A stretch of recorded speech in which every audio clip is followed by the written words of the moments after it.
The grand hall of the Galactic Council stretched beyond what human eyes could easily comprehend. Lieutenant Commander Kyle Harrison stood near the entrance, watching as hundreds of alien species filled the massive chamber. Beside him, Dr. Patricia Moore adjusted the holographic projector one more time. Her hands shook slightly, though she tried to hide it. "Relax," Kyle said quietly. "We've practiced this a dozen times." Patricia nodded, but didn't look convinced. This was humanity's first major presentation to the Council. 3 months had passed since first contact, and the aliens had finally invited Earth to participate in the grand exhibition of apex predators. Every member species brought displays of their most dangerous creatures. It was meant to be a celebration of diversity and survival across the galaxy. The exhibition had been running for 2 hours already. Kyle and Patricia had watched in amazement as alien after alien presented their world's deadliest life forms. The Zentari showed a creature that could drain the electrical energy from any living thing with a single touch. The Morthek displayed their armored behemoth, a beast the size of a building that could survive in the vacuum of space. The Cylons demonstrated their telepathic hunter, a predator that could read minds and predict its prey's movements before they happened. Each presentation received respectful applause and careful questions from the council members.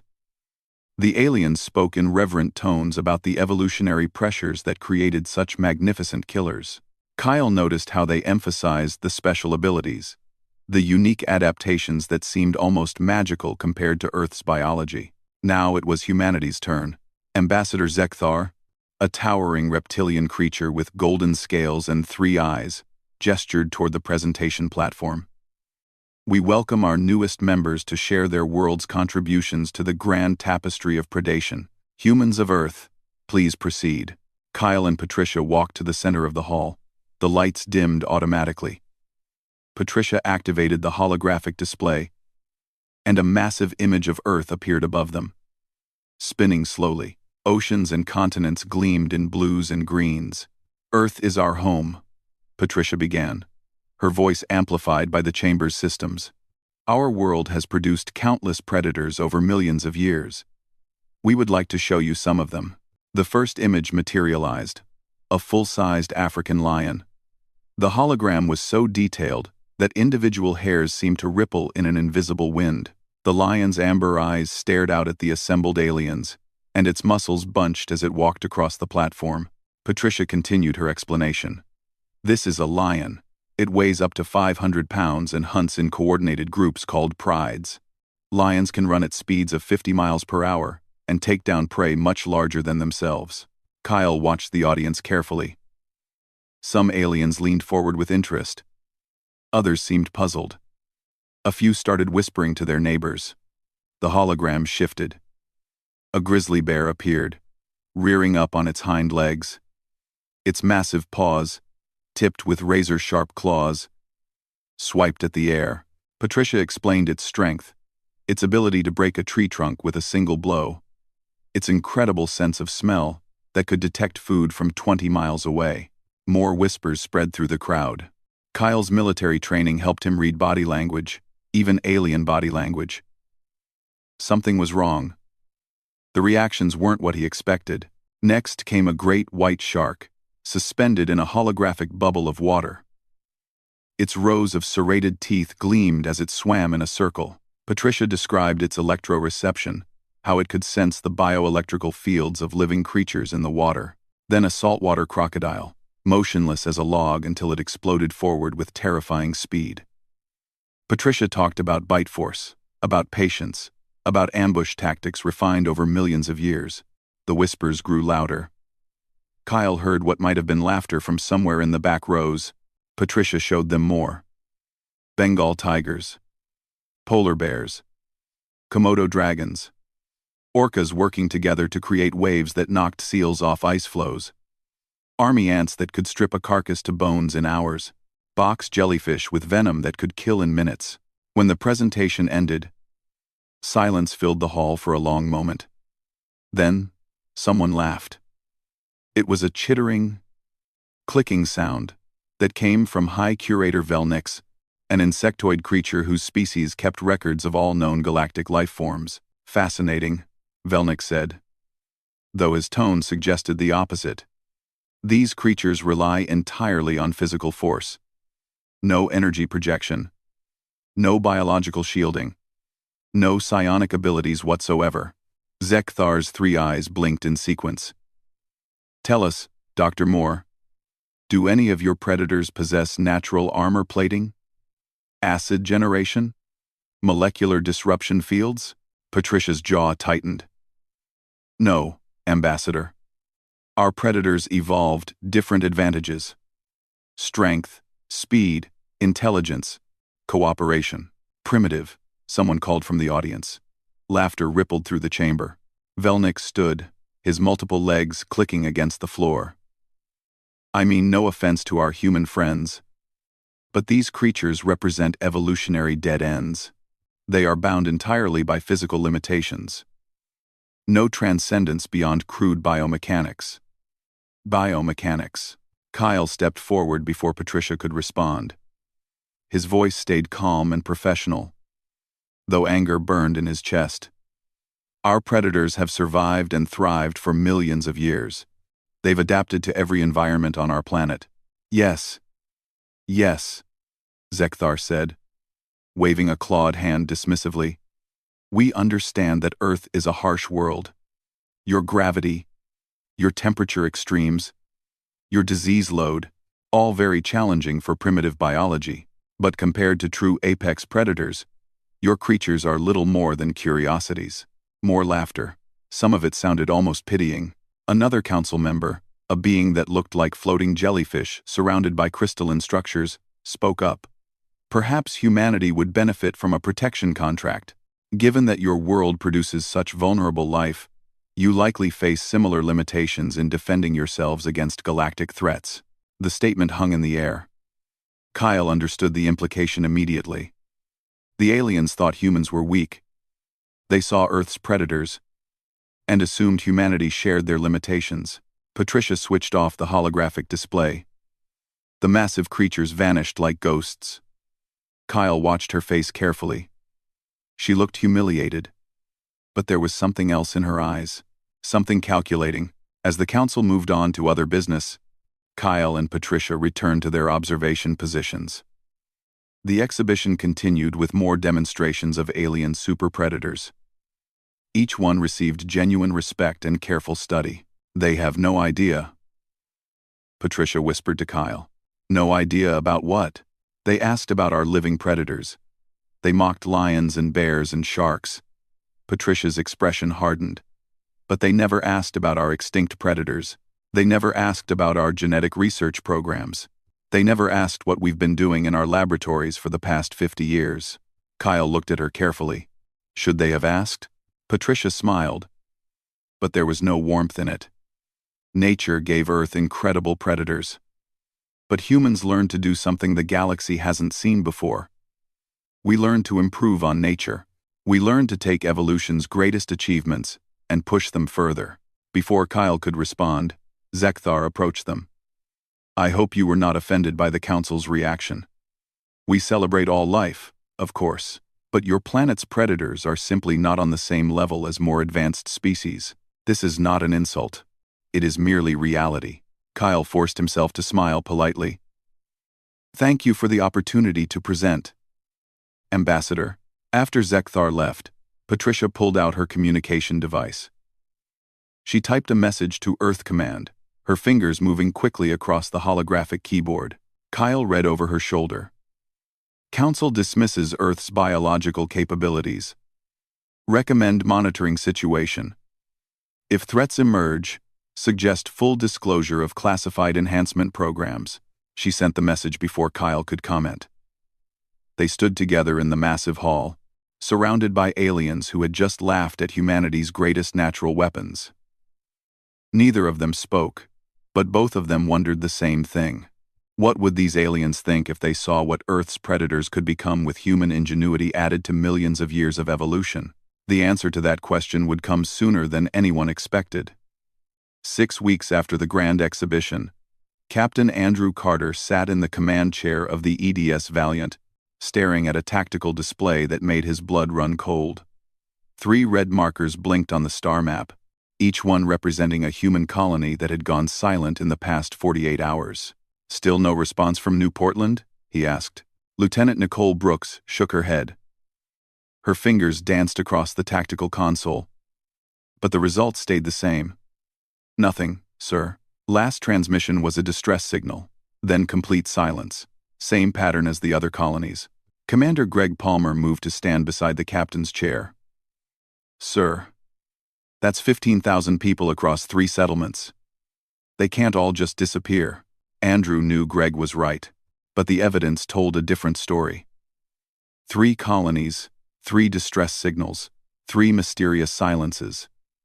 Something was systematically wiping out human outposts along the border territories. "Take us to New Portland," Andrew ordered. "Maximum speed. Battle stations." The Valiant jumped to faster-than-light travel, streaking through space toward the nearest dead colony.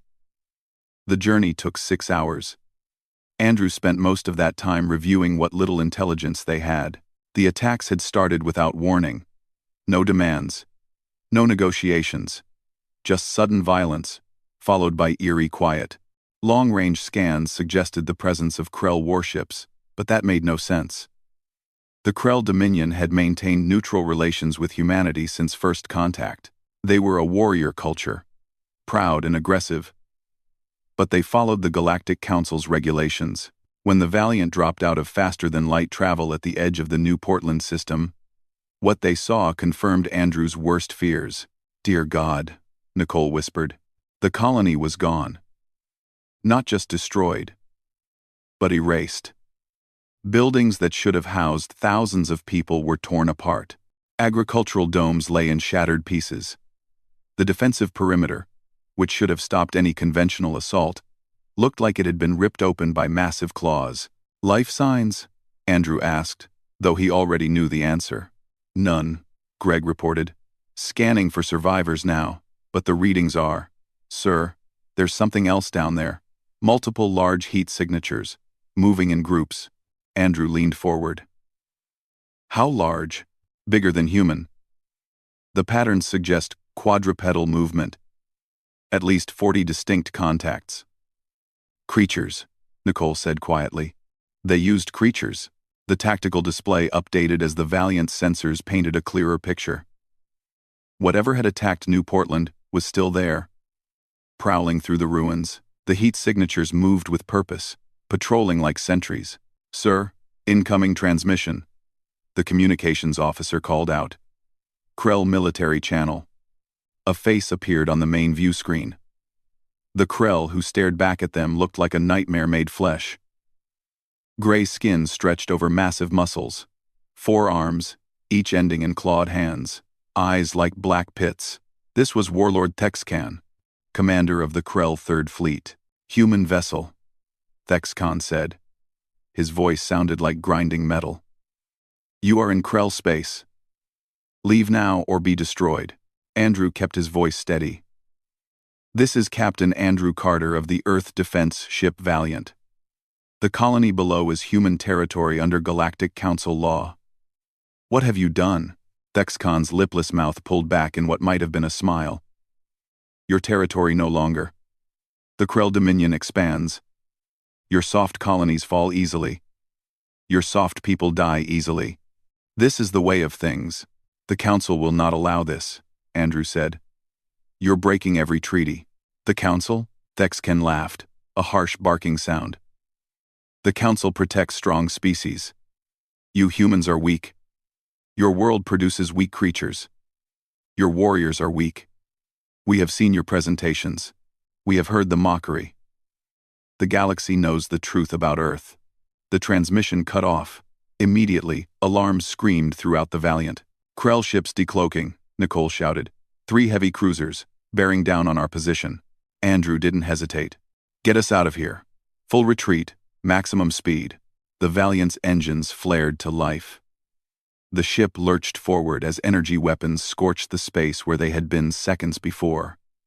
The Krell cruisers pursued, their weapons tracking the fleeing human vessel. "They're faster than us," Greg reported. "They'll be in optimal firing range in 90 seconds. Evasive pattern delta," Andrew ordered. Buy us time to charge the FTL drive. The Valiant twisted through space, dodging and weaving between volleys of Krell weapons fire. The ship's shields flared with each near miss. Andrew gripped his armrests as the deck shook beneath him. 30 seconds to FTL capability, Nicole called out. One of the Krell cruisers broke formation. It accelerated hard, positioning itself to cut off the Valiant's escape route. Andrew saw what was happening and realized they might not make it. Then something changed on the tactical display. Energy signatures aboard the Krell cruiser shifted. Multiple contacts appeared on its outer hull. "Sir, they're launching something," Greg said. "Boarding pods. They're trying to board us." The pods were fast, much faster than standard boarding craft. They closed the distance with frightening speed. 2 of them clamped onto the Valiant's hull before defensive systems could shoot them down. "Intruder alert," the ship's computer announced. "Hull breaches on decks 4 and 7. Andrew activated the ship-wide communication system. "All hands, repel boarders. Marines to breach points." This is not a drill. On the security monitors, Andrew watched his worst fears come to life. The boarding pods opened, and creatures poured into the Valiant's corridors. They weren't Krell warriors. These things were something else entirely. They stood 12 feet tall, covered in armored plates that looked like living metal. 4 legs carried them at terrifying speeds. Their heads were mostly mouth, filled with rows of serrated teeth. Where they were wounded, the injuries healed in seconds, flesh knitting back together as if time reversed itself. The ship's Marines opened fire. Bullets tore into the creatures, but they barely slowed down. One of the beasts took a full magazine of armor-piercing rounds to its chest. Green blood sprayed from the wounds. Then, the holes closed, and the creature kept coming. It reached the first Marine and struck with one massive limb. The Marine's armor crumpled like paper. The creature's jaws opened wide and bit down. Screams echoed through the communication system. "FTL ready," Nicole said, her voice high with panic. "Jump now," Andrew commanded. The Valiant disappeared in a flash of distorted space-time, leaving the Krell cruisers behind. But the creatures were still aboard. For the next 3 hours, Andrew listened to his crew fight and die against things that should not exist. The Ravagers, as intelligence later named them, killed 43 crew members before the Marines managed to force them into an airlock and eject them into space. Even then, through external cameras, Andrew watched the creatures survive in vacuum for nearly 10 minutes before they finally died. When the Valiant limped back to human space, battered and bloodied, Andrew sent an emergency transmission to Earth Command. He included everything: the destroyed colonies, the Krell expansion, the Ravagers. "They're using bioengineered war beasts," Andrew said in his report. "Our conventional weapons barely hurt them. They regenerate from any wound. They're intelligent enough to work in groups, and they're being deployed against every human colony in the border territories." Within hours, reports confirmed his fears. 7 more colonies had fallen. The Krell were advancing with shocking speed, and their Ravagers made traditional defensive strategies worthless. Human Marines fought bravely, but bravery meant nothing against creatures that healed from fatal wounds in seconds.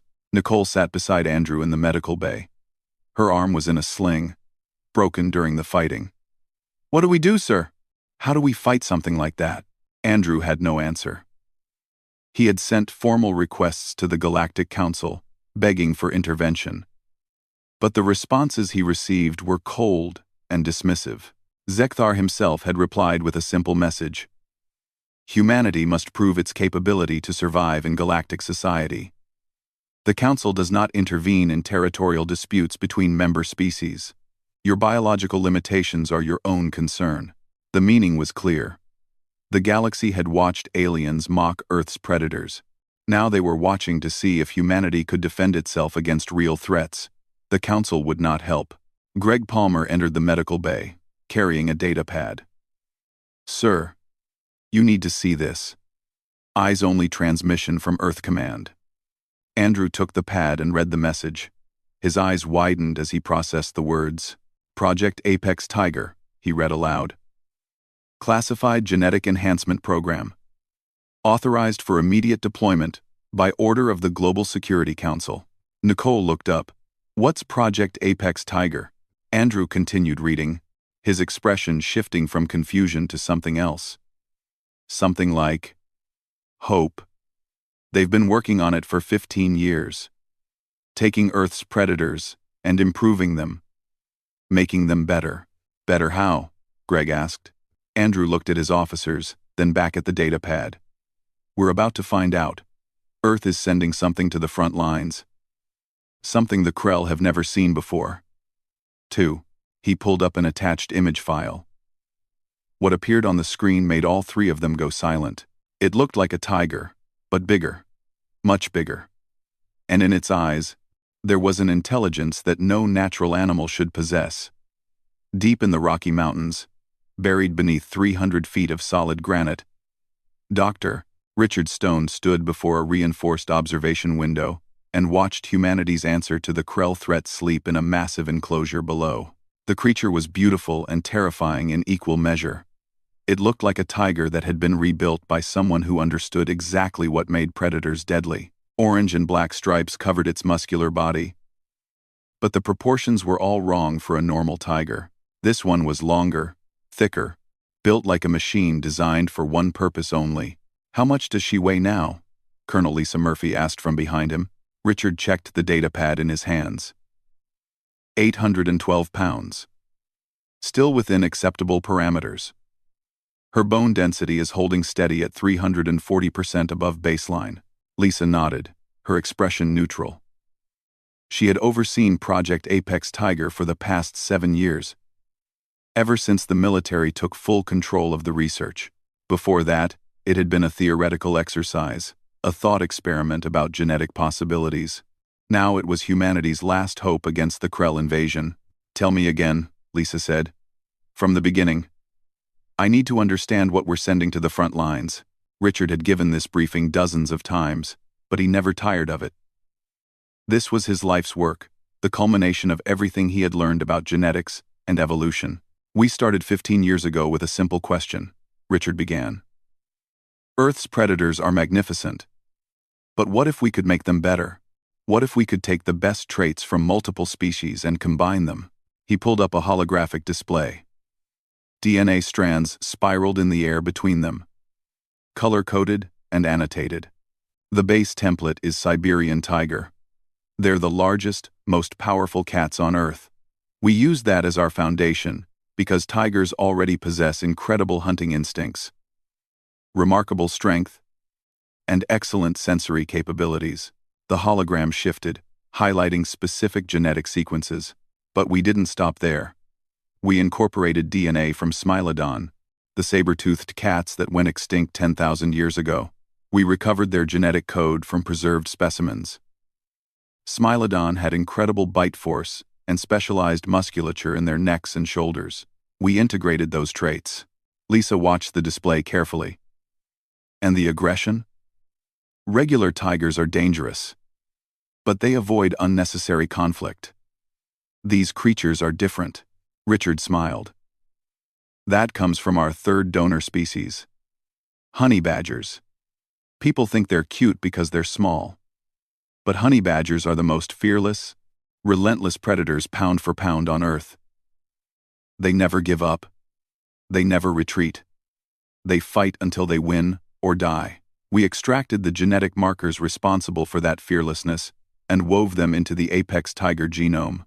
So you created super tigers with saber-tooth power and honey badger attitude, Lisa said. But the reports mention other enhancements. Things that don't come from any Earth species. Correct. Richard expanded the display. Once we had the base organism stable, we began targeted modifications. Dr. Frank Chen led the Neural Enhancement Project. Frank, come explain your work. A younger man approached. Dr. Frank Chen had been with the project for 5 years, specializing in brain-computer interfaces and cognitive enhancement. The neural modifications are what separate apex tigers from natural predators, Frank said. We increased their brain mass by 40%, specifically targeting areas responsible for problem-solving, pack coordination, and learning. Then we installed biological neural interfaces. You put computers in their brains? Lisa asked. Not computers.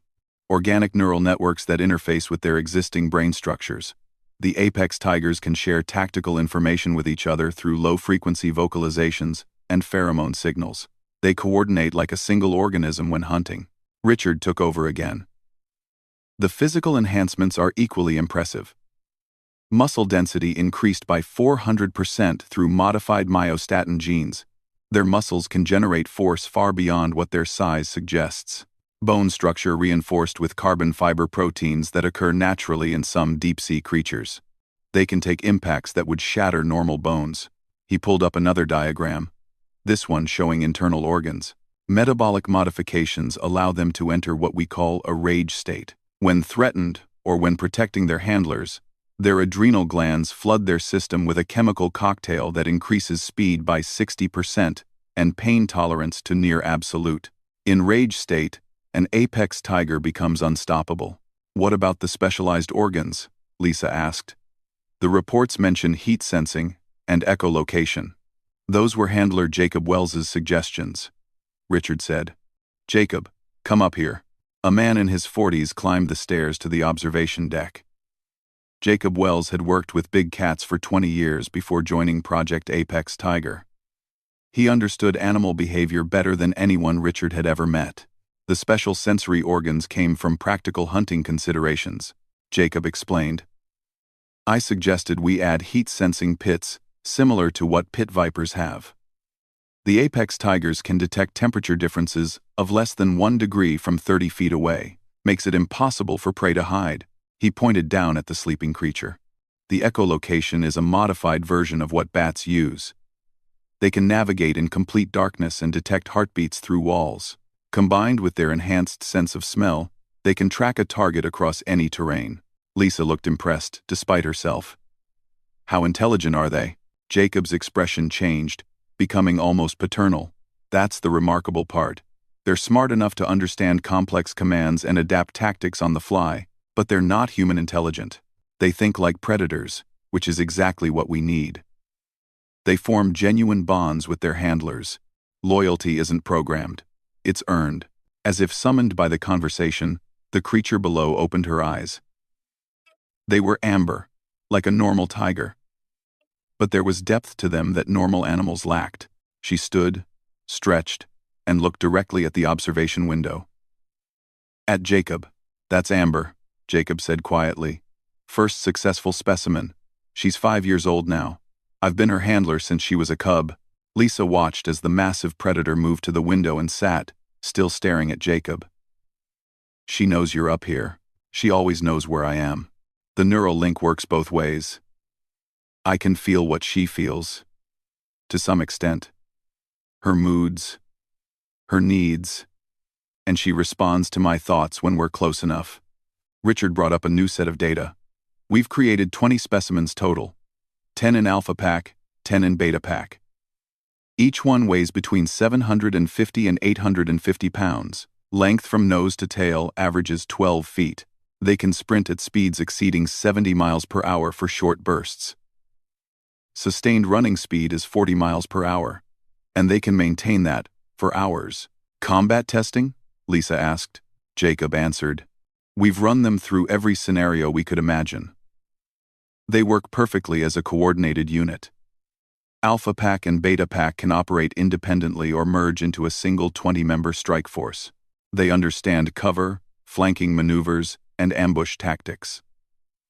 We've also tested them against simulated Ravagers, based on the data from the Valiant incident. And? Jacob smiled for the first time. Ravagers are tough. They regenerate. They're armored. They're vicious. But they're not smart. They rely on brute force and their healing factor. The apex tigers fought them using speed, coordination, and intelligence. In simulations, one apex tiger could handle 2 Ravagers without assistance. A full pack? The Ravagers didn't stand a chance. Lisa processed this information. Below, more apex tigers had emerged into the enclosure. They moved around Amber, touching noses, communicating through sounds too low for human ears to detect. The bond between handlers and animals, Lisa said. How strong is it? Absolute, Jacob replied. These creatures imprinted on their handlers as cubs. They trust us completely. They'll follow orders even when every instinct tells them to run. They'll fight to protect us. And yes, they'll die for us if necessary. Just like dogs, Richard added. But with the killing power of Earth's most efficient predators, enhanced to levels nature never achieved on its own. A klaxon sounded throughout the facility. Red lights flashed. Lisa's communication device buzzed with an urgent message. The transport ships are ready, she said after reading. We're sending them to New Haven Colony. Intelligence reports indicate Krell forces will attack within 48 hours. This will be their first real combat deployment. Jacob looked down at Amber and the other tigers. His jaw tightened. They're ready. Are you ready?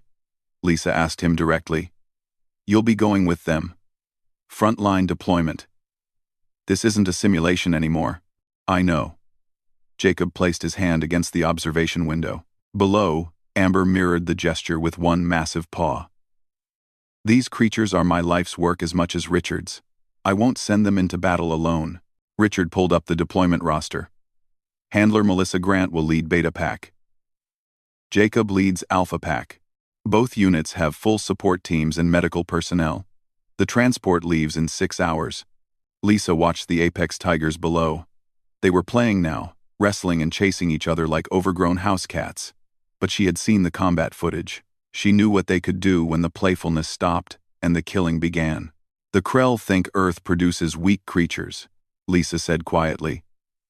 They laughed at our lions and sharks. They've never seen what happens when humans take evolution's greatest achievements and improve them. Richard nodded.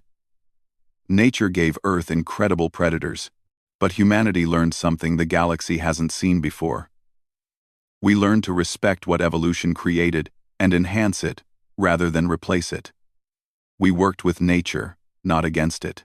Jacob headed toward the stairs, preparing to brief his team one final time. The Krell are about to learn that Earth's predators aren't weak. They just hadn't reached their full potential yet. We gave them what they needed to be perfect. Below, Amber roared. It was a sound like thunder, like fury, like the promise of violence made real. The other Apex Tigers joined in, their voices shaking the observation deck. Lisa smiled coldly. Send them to New Haven.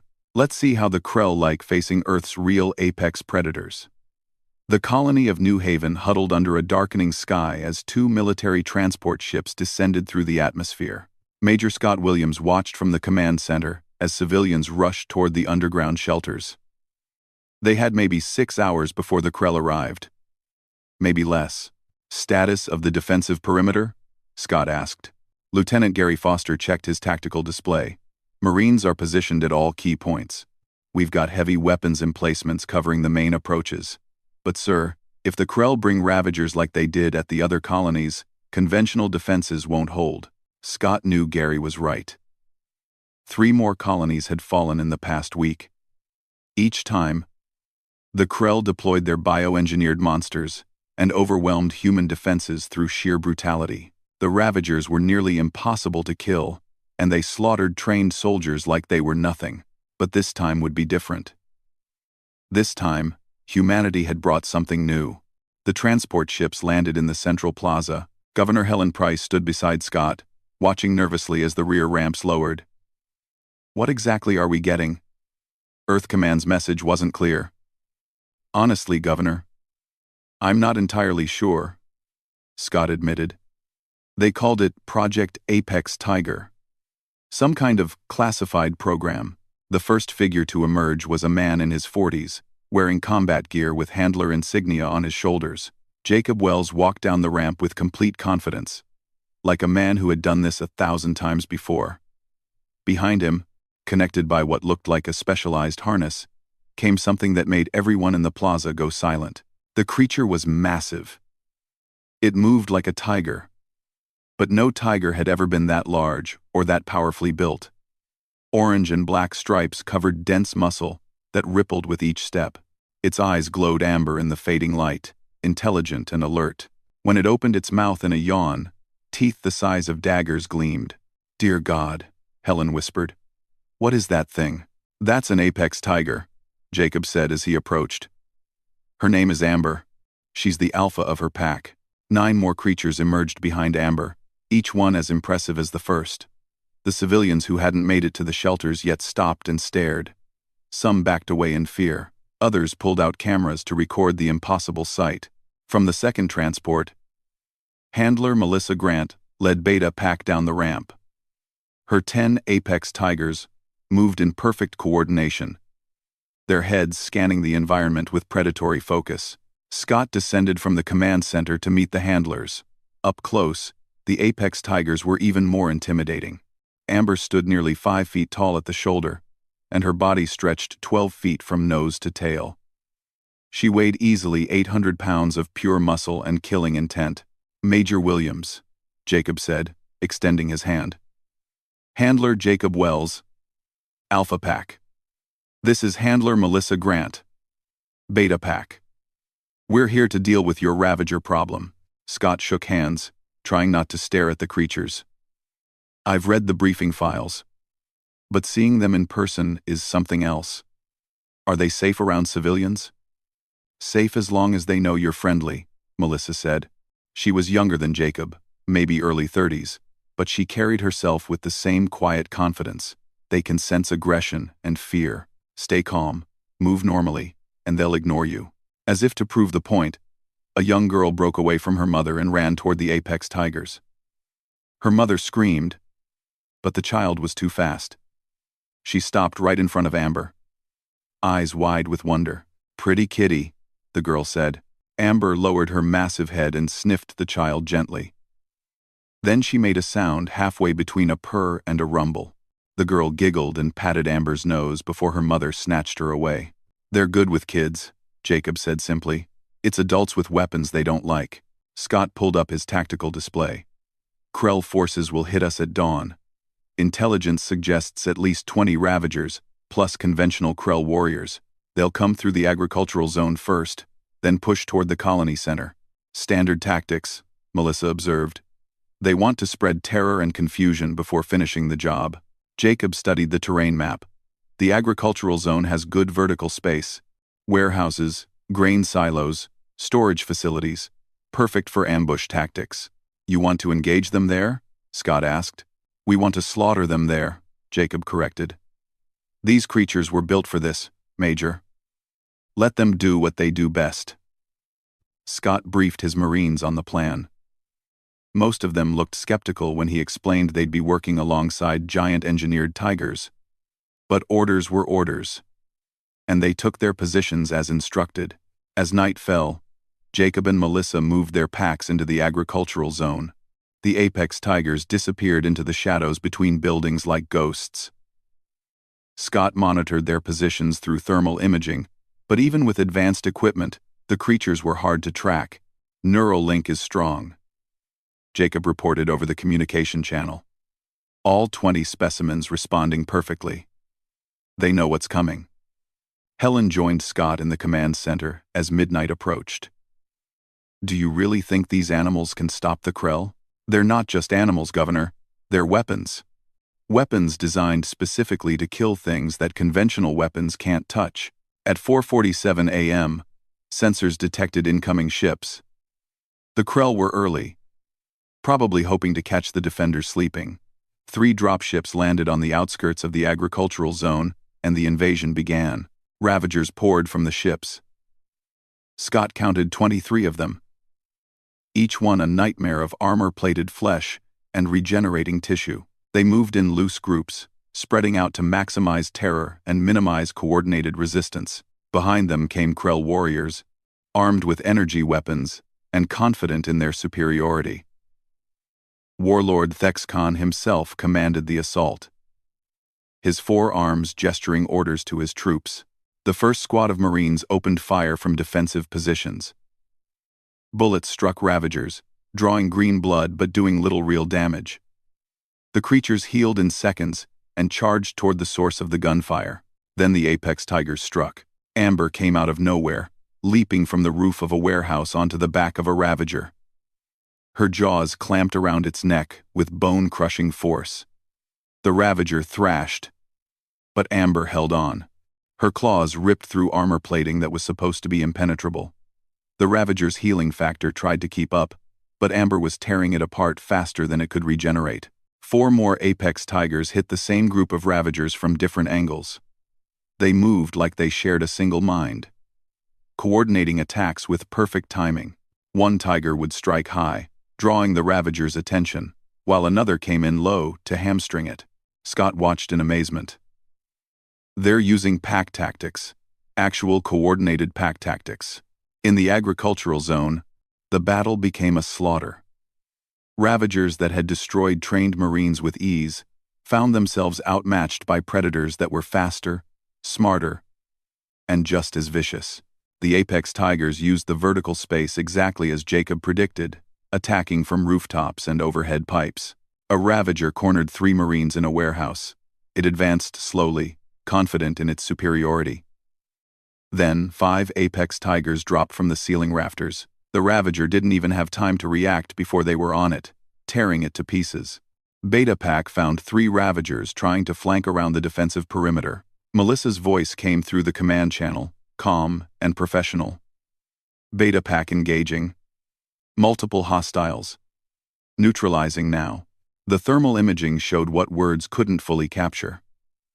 The apex tigers moved like liquid death, flowing around the Ravager's clumsy attacks. One tiger would feint, drawing a strike, while 2 others came in from the sides.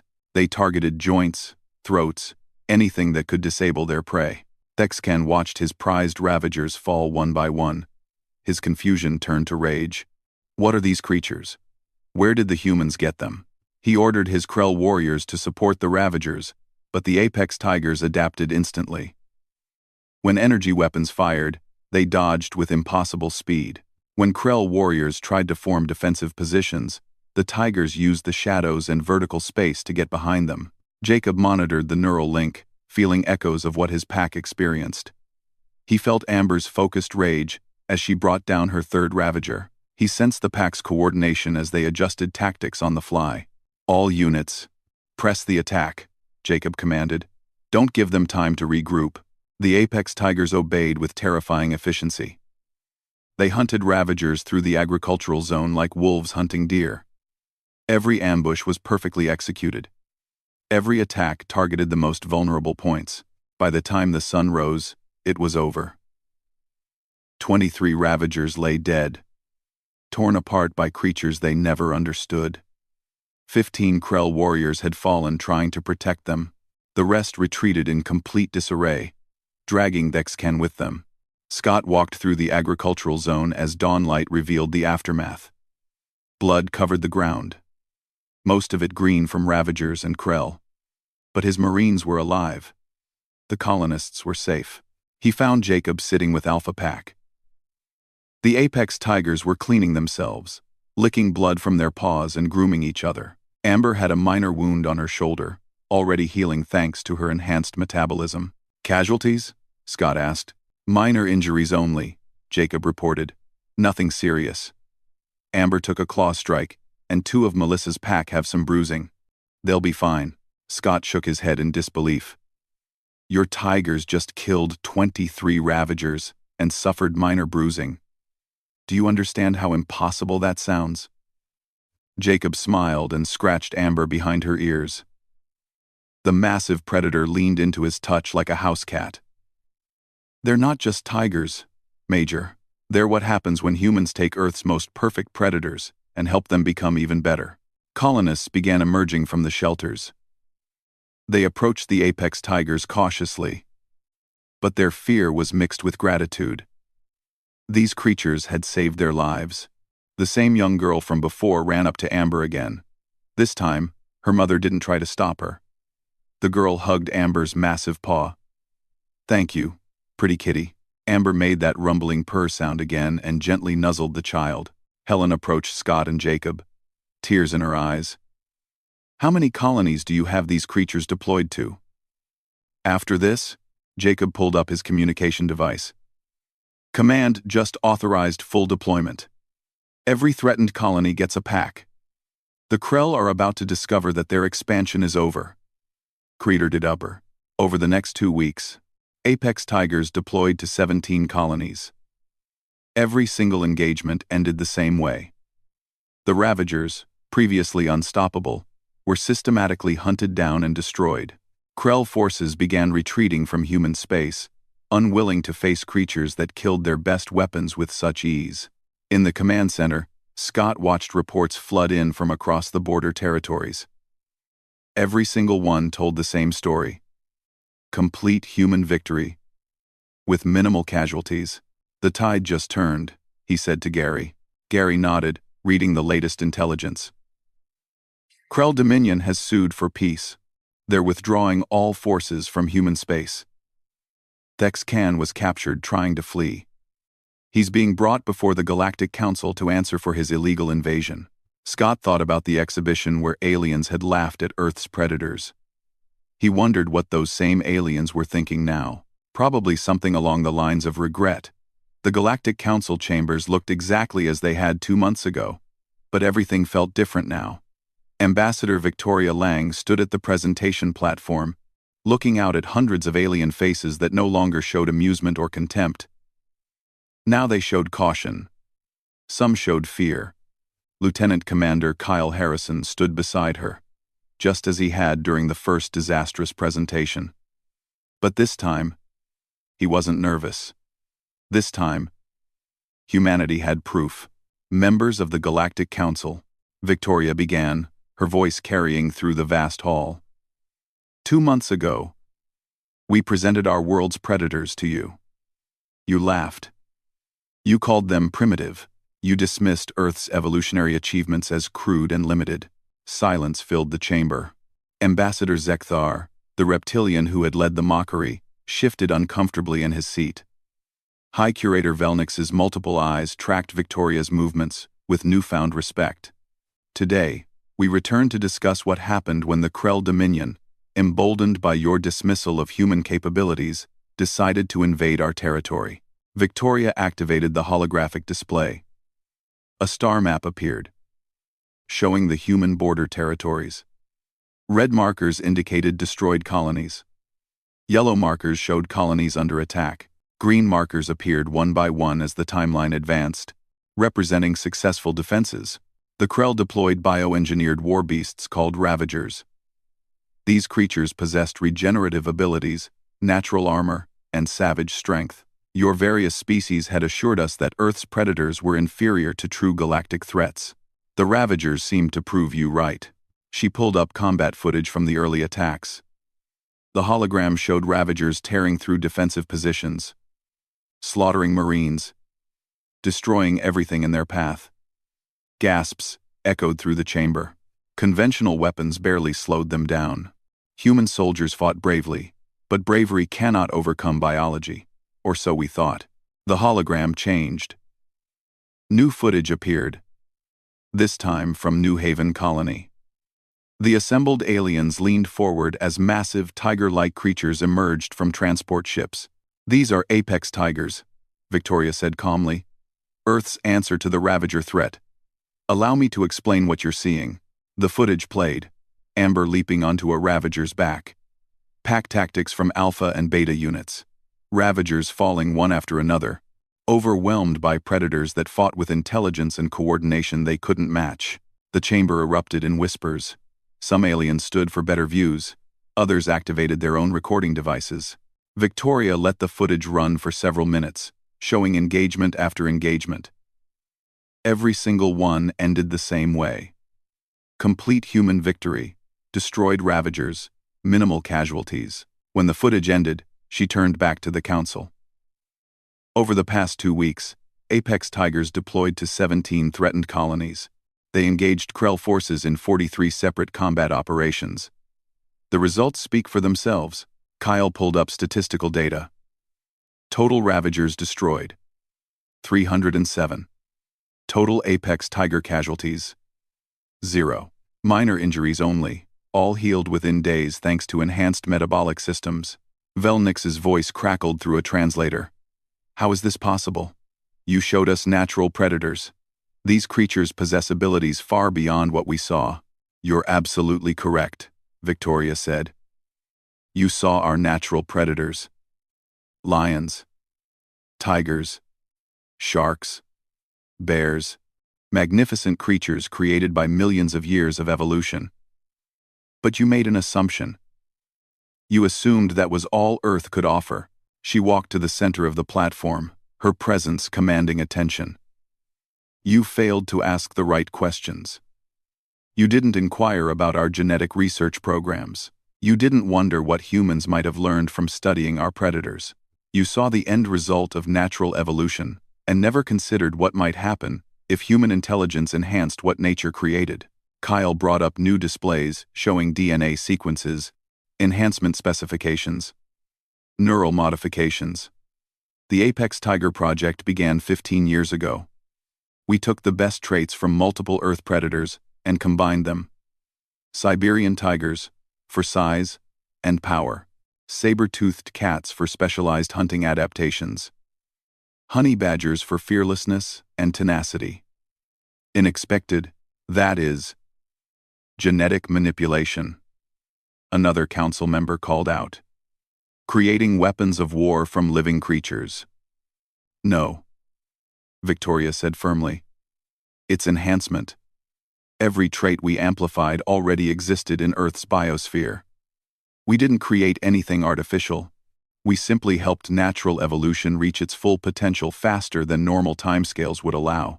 She pulled up side-by-side comparisons. Normal tiger next to apex tiger.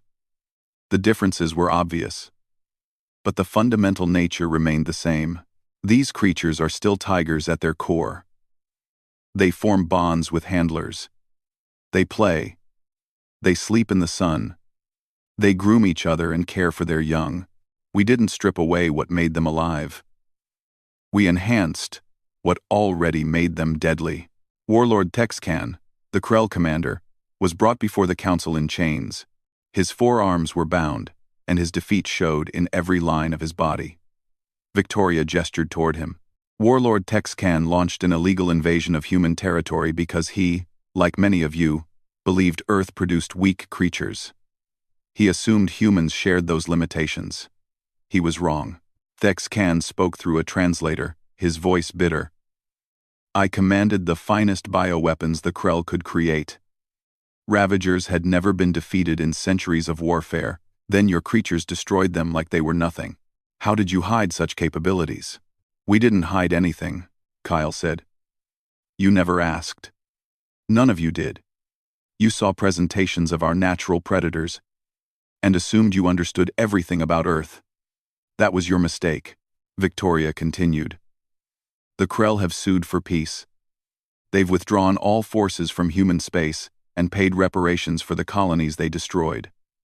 But this isn't about the Krell. This is about a lesson the entire galaxy needs to learn. She turned to face Zekthar directly. Ambassador, you said our predators lacked energy projection, natural armor, and psionic abilities. You were right. Earth's evolution didn't need those things. Our world created something different, something that your advanced species, with all your special abilities, apparently never developed. And what is that? Zekthar asked quietly. Adaptability, Victoria said. Pure, relentless, unstoppable adaptability. Earth's predators survived everything our world threw at them. Ice ages, mass extinctions, climate shifts. They adapted and thrived. When we enhanced them, we weren't creating something alien to their nature. We were letting them adapt one more time. This time with human help. Kyle pulled up footage from New Haven again, focusing on a particular moment. The young girl hugging Amber's paw. The massive predator being gentle with a child. This is what you don't understand about Earth's predators, Kyle said. They're not just killing machines. They're complex, intelligent creatures capable of forming bonds and working with partners. That's why they bond with human handlers. That's why they fight to protect civilians. They're not programmed. They choose. Velnik stood, all his legs clicking against the floor. The council must address the legality of these creatures. Are they permitted under biowarfare treaties? Victoria smiled coldly. They're 87% Earth tiger DNA. 13% comes from other Earth species, all extinct or endangered. Every single trait we enhanced was already present in our biosphere. They're not artificial constructs. They're not robots made of flesh. They're living, breathing animals that we helped reach their evolutionary peak. Another council member spoke up. But the capabilities exceed anything considered natural. The regeneration, the neural coordination, the enhanced senses, all of which exist in nature, Kyle countered. Salamanders regenerate limbs. Wolves coordinate hunts through vocalizations and body language. Pit vipers have heat-sensing organs. Bats use echolocation. We simply combined proven biological systems that already exist on Earth. The council argued for nearly an hour about definitions and classifications. Finally, Zekthar raised one clawed hand for silence. Enough, he said. The humans are correct. We dismissed their capabilities based on incomplete information. We laughed at creatures that deserved respect. And when tested, humanity proved they understand predation better than species that consider themselves advanced. He stood, his three eyes focusing on Victoria. I formally apologize on behalf of the Galactic Council for our mockery and dismissal. We were wrong about Earth's biological contributions. We were wrong about human potential. We will not make that mistake again. Victoria accepted with a gracious nod. Apology accepted, Ambassador. And to be fair, we understand why you were confused. Your species evolved with special abilities built in: energy projection, natural armor, psionic powers. Those are impressive. But Earth took a different path. She pulled up one final image. Earth rotating slowly in space, blue and green and beautiful. Our planet is classified as a death world by your standards. Extreme gravity. Temperature variations that would kill most species. Disease load that requires sophisticated immune systems. Predators in every environment. Earth didn't give its creatures energy beams or telepathy. It gave them something better. The ability to survive anything. Kyle added, and when humans achieved intelligence, we didn't conquer our predators. We studied them. We respected them. We learned from them. The apex tigers exist because humans understand that nature's solutions are often better than anything we could invent from scratch. Several council members requested Earth's assistance with their own bioengineering programs. Victoria politely declined most of them. Our research is sensitive and highly classified. But we're willing to share general principles with trusted allies. As the session ended and aliens began filing out, Zekthar approached Victoria privately. A question, if I may. How many of these apex tigers do you have? Victoria smiled. 20 specimens currently deployed. But we have breeding programs established. The first litters of cubs are being raised now, bonding with human children, who will become their handlers in 10 years. You're building a permanent force, Zekthar observed. We're establishing a partnership, Victoria corrected. These creatures aren't weapons we built and will discard. They're living beings that share our space and our lives. Some of them will serve in military roles, others will become rescue animals, search and tracking specialists, or simply companions. Earth has always had a special relationship with its predators. The apex tigers are just the next chapter in that story. Zekthar nodded slowly. My species would never accept such an arrangement. We fear our predators and seek to eliminate them. That's the difference between Earth and the rest of the galaxy, Kyle said. We don't fear our predators. We admire them. We learn from them. And when necessary, we work with them to face threats together. 3 weeks later, back at the Rocky Mountain facility, Jacob Wells sat in a grassy enclosure, watching Amber play with her cubs. She had given birth to 4 healthy babies, each one showing the same enhancements as their mother. A group of children, future handlers selected for the program, played nearby under careful supervision. One of Amber's cubs, a female with particularly striking markings, wandered over to a young boy.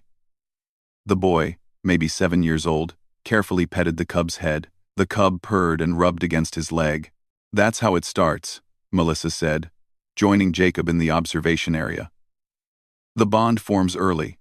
By the time that boy is 17, he and that cub will be inseparable." Jacob nodded. "That's the real secret the Council doesn't fully understand. This isn't about creating weapons. It's about forming partnerships, humans and predators working together, protecting each other, facing the galaxy side by side." Richard Stone joined them, carrying data pads with the latest medical reports.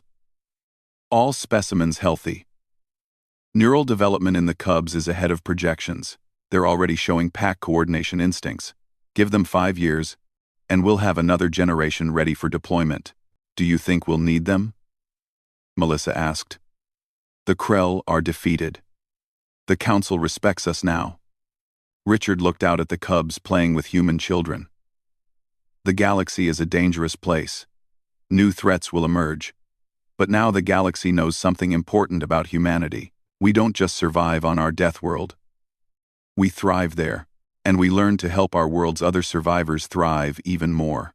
Jacob watched as Amber's cub and the young boy fell asleep together in a patch of sunlight. The massive predator in training curled protectively around the human child. "The aliens laughed at our beasts," Jacob said quietly. "They thought Earth produced weak creatures. They never understood that our predators weren't weak. They were just waiting for the right partnership to help them become what they were always meant to be." Amber looked over at Jacob and made that deep, rumbling purr. In that sound, Jacob heard satisfaction, contentment, and the promise of protection, not because she was programmed to feel that way, but because she chose to.